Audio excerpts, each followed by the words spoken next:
Hello friends, आज हम CTET के कुछ महत्वपूर्ण प्रश्नों को सॉल्व करेंगे। तो देखिए, एक प्रश्न है कि -3 से कम लेकिन -8 से अधिक पूर्णांकों की संख्या बताना है। क्या बताना है? वैसा पूर्णांक जो -3 से कम है जिसका मान, लेकिन -8 से अधिक है। तो इसके लिए पहले आपको क्या समझना पड़ेगा? माइनस का कॉन्सेप्ट, निगेटिव का कॉन्सेप्ट, पूर्णांक का समझना पड़ेगा। तो देखिए, मैं आपको, अब मान लीजिए निगेटिव में क्या होता है। मैं आपसे पूछूं -2 बड़ा है या -3 बड़ा है, तो जो सिंपल नॉर्मल सिस्टम जानते हैं उनको क्या लगेगा कि ऑब्वियसली क्या बड़ा होगा, -3 बड़ा होगा। लेकिन नहीं, माइनस में जैसे ऋणात्मक संख्या होता है उसमें ठीक उल्टा होता है। जैसे अगर हम सिंपल पूछते कि 2 और 3 में क्या बड़ा होगा, तो आपका उत्तर क्या होगा? 3 बड़ा होगा। लेकिन माइनस वाले में ठीक उल्टा हो जाएगा। ठीक है, इसमें क्या हो जाएगा? -3 छोटा है, -2 बड़ा है। तो ये चीज आपको क्लियर रखना है। इसी चीज को मैं नंबर सिस्टम पे भी दिखाता हूँ। देखिए ऐसा क्यों होता है। मान लीजिए ये नंबर सिस्टम है, दाहिने तरफ प्लस वाले होते हैं। मान लीजिए 1 है, 2 है, 3 है, ऐसे ही 4 है, इधर प्लस वाले आ रहे हैं। इधर क्या आएंगे? इधर ये बीच में 0 आएगा, -1 आएगा, -2। ठीक है, ऐसे ही -3, -4,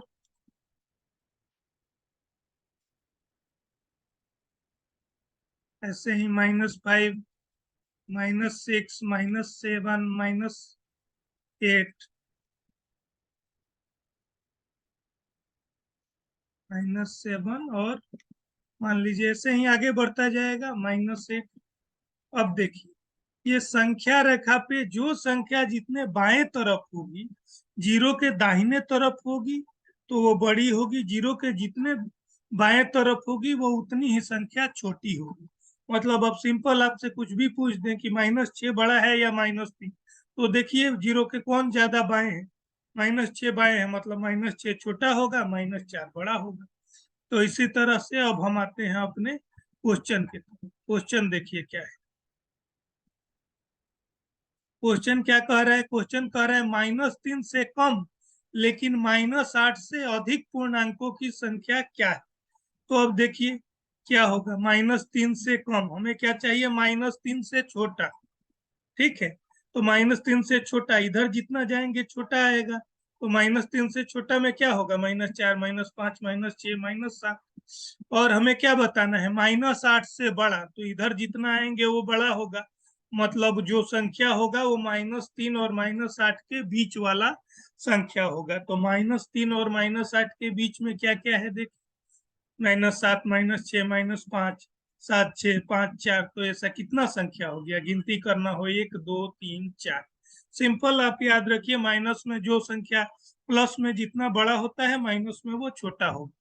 अगर पूछे 3 और 10 में, -3 और -10 में कौन बड़ा होगा, तो -3 बड़ा होगा। इसमें उल्टा लेना है। ठीक, तो ये हिसाब क्लियर रखो। अगला क्वेश्चन देखिए। अगला क्वेश्चन क्या है? अगला क्वेश्चन है कि दो स्थानों के बीच की दूरी है 12 किलोमीटर। क्या है? दो स्थान के बीच का दूरी है 12 किलोमीटर, वास्तविक दूरी। अब मानचित्र पे जो हमने पैमाना लिया है, अब मानचित्र पे मान लीजिए हमें दिखाना हो, तो अब हम 12 किलोमीटर लंबा लाइन तो मानचित्र पे खींचने नहीं जाते हैं। तो हम क्या करते हैं? हम एक पैमाना मान लेते हैं कि मान लीजिए 1 सेंटीमीटर बराबर 10,000 या 20,000, ऐसे मान लेते हैं। तो मानचित्र पे कह रहा है पैमाना जो है 1:25,000 का है। मतलब वास्तव में जो दूरी कितना होगा? 1 होगा। उसका क्या होगा? वास्तव में जो दूरी 25,000 होगा, मानचित्र पे हम उसको क्या दिखाएंगे? 1 दिखाएंगे। अब हमें पूछ रहा है कि मानचित्र पर दो स्थानों के बीच की दूरी जो है, ठीक है, मानचित्र पे हमें बताना है सेंटीमीटर में दूरी कितना है। वास्तविक दूरी है 12 किलोमीटर। पैमाना दिया हुआ है, आपको दूरी हमें बताना है। सिंपल, आप ध्यान रखिए, कुछ नहीं करना है। पैमाना क्या है देखिए, पहले इसको क्लियर कर देते हैं। वास्तविक दूरी है 12 किलो। ठीक है, और पैमाना कितने का है हमारा? पैमाना है 1:25,000। मतलब अगर वास्तव में दूरी कितना हो, 25,000 हो, तो हमें उसके मानचित्र पे 1 दिखाना। अब क्वेश्चन क्या कह रहा था, देखिए क्वेश्चन कह रहा था कि उत्तर जो होना चाहिए वो सेंटीमीटर में। ठीक है, तो पहले हम क्या करेंगे, किलोमीटर को सेंटीमीटर में बदलेंगे। किलोमीटर को सेंटीमीटर के बदलने के लिए क्या करेंगे, पहले मीटर में बदलिए। 1 किलोमीटर में 1,000 मीटर, तो 3 जीरो लगाइए। फिर 1 मीटर में 100 सेंटीमीटर, तो 2 जीरो लगाइए, 100 में 2 जीरो। मतलब वास्तविक दूरी सेंटीमीटर में इतना है। अब मानचित्र पे कितना है हमें बताना है। तो अभी हमने क्या देखा है कि अगर 25,000 हो वास्तविक दूरी, तो मानचित्र पे हमें उसको केवल 1 दिखाना है। तो अब हमें वास्तविक दूरी बताना है, तो सिंपल क्या करना है, इन दोनों को भाग दे देना। क्या कर देना है, भाग दे देना है। तो आप भाग दे दीजिए, 12 पे 5 जीरो और 25,000 को भाग दे देना। ठीक, देखिए 25,000 से भाग देंगे क्या आएगा, 3 जीरो से 3 जीरो कट जाएगा। 25 से 1200 को भाग देना है, कितना आ जाएगा, भाग आप दे सकते हैं 48 है। कितना आएगा, 48। तो मानचित्र पे दूरी कितना है, मानचित्र पे दूरी है 48 सेंटीमीटर। वास्तविक दूरी है 12 किलोमीटर, मतलब इतना सेंटीमीटर। ठीक है, अगला क्वेश्चन।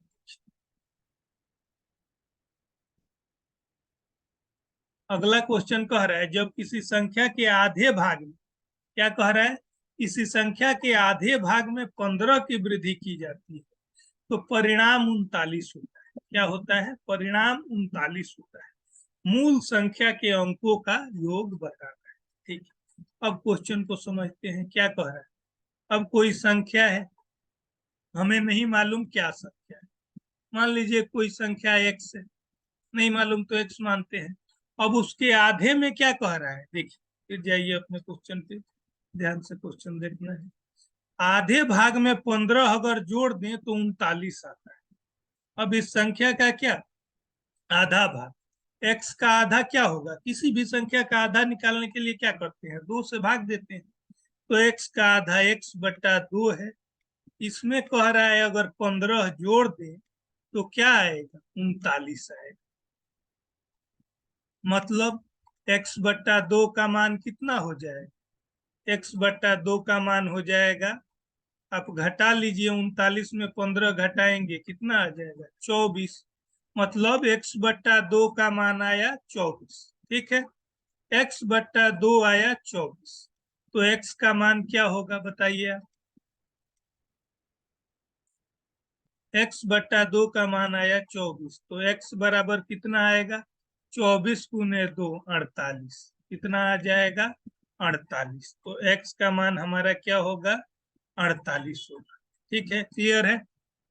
तो इस तरह से हम कर सकते हैं। अगर इजीली करना हो, आप एक्स के चक्कर में नहीं पढ़ना चाहते, तो भी बताता हूँ आपको। सीधे क्या दिया है कि किसी संख्या का आधा है, ठीक है, आधा है। आधा में क्या करना है, 15 जोड़ने पे 39 आता है। तो आपको सिंपल क्या करना है, ये आधा था, आधा में 15 जोड़ने पे 39 आता है। आप दोनों को घटा लीजिए, 39 में 15 घटा लीजिए, कितना आ जाए, 24 आ जाएगा। मतलब किसी संख्या का आधा 24 है, क्या है, आधा 24 है, तो वो संख्या क्या होगा, ऑब्वियसली 2 गुना होगा। 24 गुना 2 48 होगा, तो 48 हो जाएगा, 24 गुना 2 हो जाएगा। ठीक, ऐसे ही अगर तिहाई दिया रहता तब क्या करते, यहाँ तिहाई में 15 जोड़ने पे सेम प्रोसेस, घटा लेते। तिहाई अगर 24 है तो संख्या क्या होगा, 3 गुना होगा, 3 से गुना करेंगे, 24 तिया 72 हो जाता। तो इस तरह से हम निकाल सकते। अगला क्वेश्चन जाइए। अगला क्वेश्चन कह रहा है 100 माइनस 300 का 20%, इसका 40% का मान निकालना है। अब देखिए क्या कह रहा है क्वेश्चन, कह रहा है 100 माइनस 300 का कितना, 300 का 20%, 300 का 20%, और इस पूरे का क्या, इसका इसका 40% निकालना है। क्या करना है हमें? 40%। अब पहले हम क्या करते हैं, ब्रैकेट सॉल्व करते हैं। देखिए, तो पहले 300 का 20% निकालिए। किसी भी संख्या का कितना भी प्रतिशत निकालने के लिए क्या करते हैं, 300 का 20% निकालना है, 300 गुने 20/100 कर देंगे। किसी भी संख्या का 10%, 20 कितना भी निकालना है तो उतना गुने उतना बटा में 100। तो ये आ जाएगा हमारा कितना, 60। 300 का 20% क्या आ गया, 60। ठीक है। अब क्वेश्चन क्या कह रहा है कि 100 माइनस 300 का 20% तो 60 निकाल लिया, तो 100 माइनस क्या आ जाएगा, 60। 100 माइनस 60 कितना हो जाएगा, 40। अब 40 का 40%, फिर वही 40 का 40% क्या होगा, 40 गुने 40/100। सेम प्रोसेस, रूल तो सेम ही रहेगा, कुछ भी क्वेश्चन। 1 0 1 0 1 0 से 1 0 1 0 से 1, 4 चौका 16। कितना आ गया, 16। हमारा जो आंसर होगा 16। ठीक है। अगले क्वेश्चन पे जाते हैं। दो संख्याओं का महत्तम 28 है और लघुत्तम 336 है।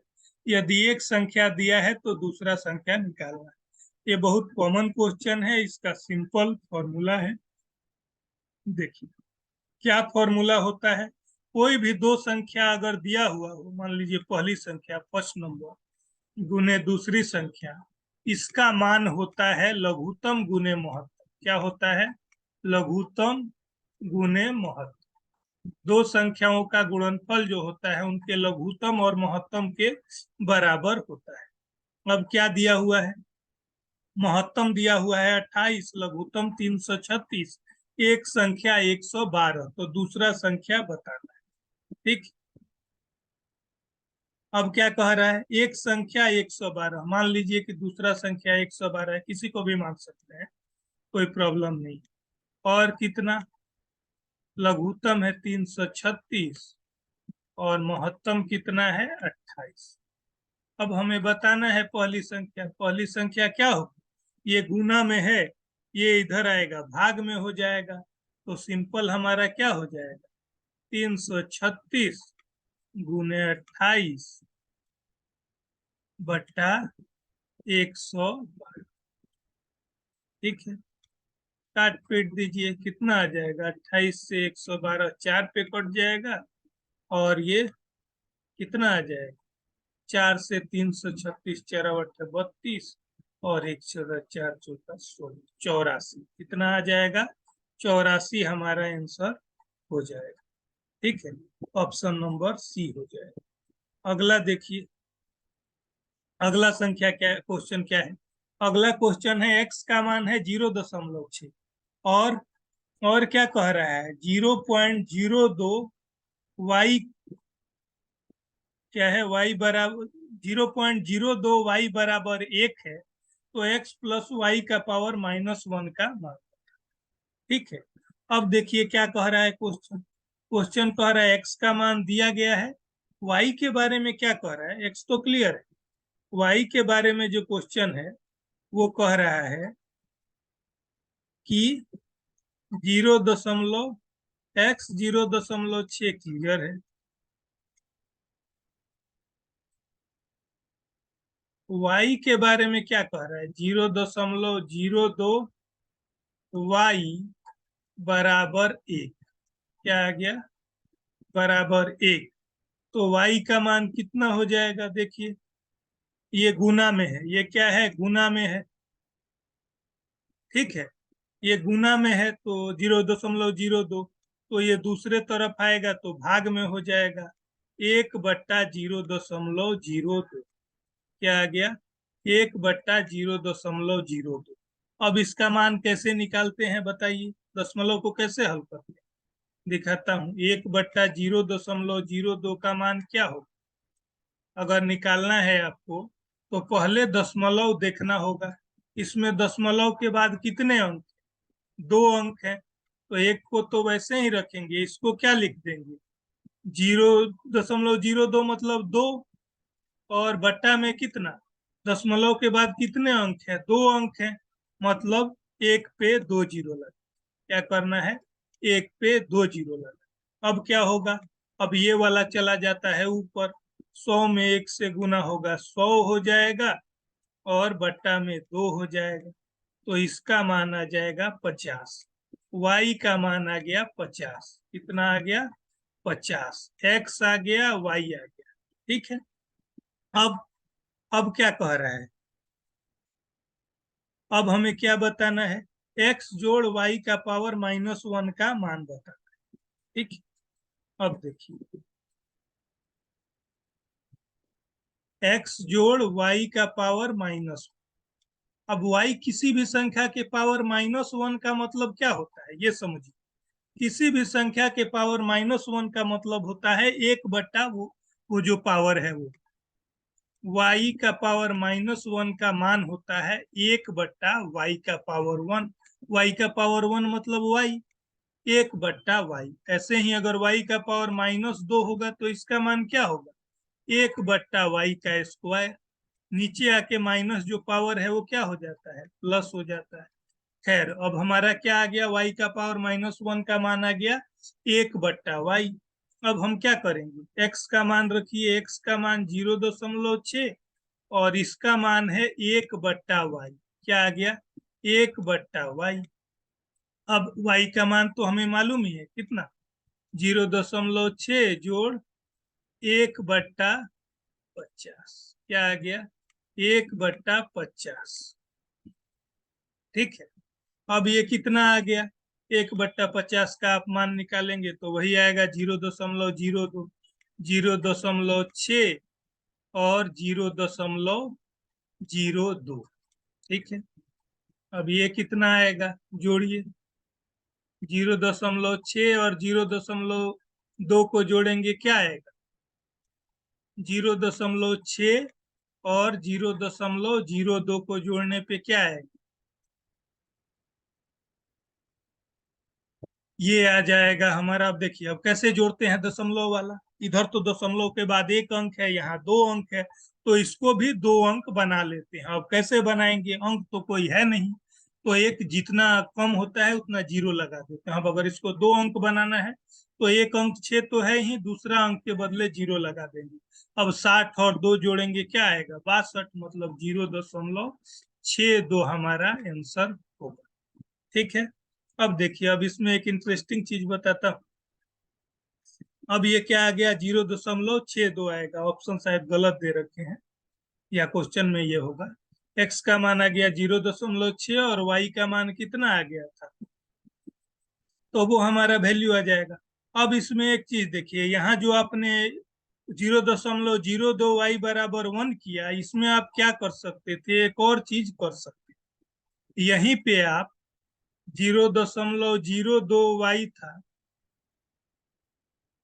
2y का मान 1 था, तो यहीं पे आप चाहते तो क्या करते? y को अगर इधर इधर ले आते तो 0.02 क्या आ जाता? आ जाता 1 बट्टा y का मान। क्या आ जाता? 1 बट्टा y का मान। तो जब नेक्स्ट पोर्शन आप सॉल्व करते तो सीधे आपको 1 बट्टा 50 का वैल्यू नहीं निकालना पड़ता। x जोड़ y का पावर -1 को आप क्या लिख देते? x जोड़ 1 बट्टा वाई। क्या लिख देते? 1 बट्टा वाई। अब x का मान तो आपको मालूम ही है, कितना? 0.06, और 1 बट्टा वाई का मान 0.02। ठीक है। तो ये हमारा मान आ जाता कितना? वो जो आता 60 और 2 62, वही आंसर तो वही। ठीक। अब बाकी हम नेक्स्ट वीडियो में करेंगे। ठीक है।